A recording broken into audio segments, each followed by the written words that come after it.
જ્યારે તમારા પેરેન્ટ્સ મા બાપ એવું કહે કે મારે બોજ બનવું નથી, ત્યારે એક ક્ષણ માટે થોભો. હું જાણું છું કે સંભાળ રાખનાર સ્વજન કે પરિવારના સભ્ય તરીકે આ બાબત તમને દુઃખ પહોંચાડી શકે છે, કારણ કે તમે તેમને બોજ નથી માનતા.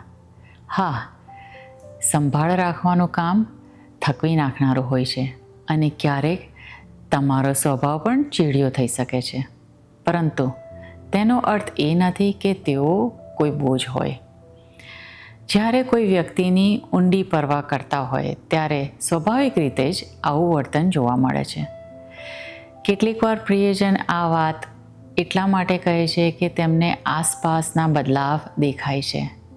અપોઇન્ટમેન્ટ્સ, ચિંતા, વધારાનું કામ અને પરિવારનો થાક જોઈ રહ્યા હોય છે. તમને દુઃખ, ફ્રસ્ટ્રેશન અથવા ડર લાગે છે કે તેઓ સાચે જ માને છે કે તેઓ બહુ ભાર બની ગયા છે. એક ક્ષણે દરેક લાગણીનો જવાબ આપવો જરૂરી નથી. તમે ફક્ત એટલું કહી શકો છો કે તમે બર્ડન નથી, તમે બોજ નથી. તમે મારા પરિવાર છો અને અમને તમારી પરવા છે. કદાચ તેમને પરફેક્ટ આન્સરની જરૂર નથી. તેમને એટલું જ સાંભળવાની જરૂર છે કે કેરની જરૂર પડવાથી પરિવારમાં તેમનું સ્થાન બદલાયું નથી.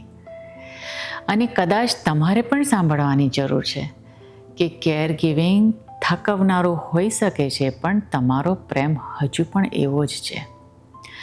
જો આ શબ્દો તમને ઓળખીતા લાગતા હોય તો પરિવાર માટે ઘણું બધું સંભાળતા કોઈ વ્યક્તિ સાથે આને શેર કરો.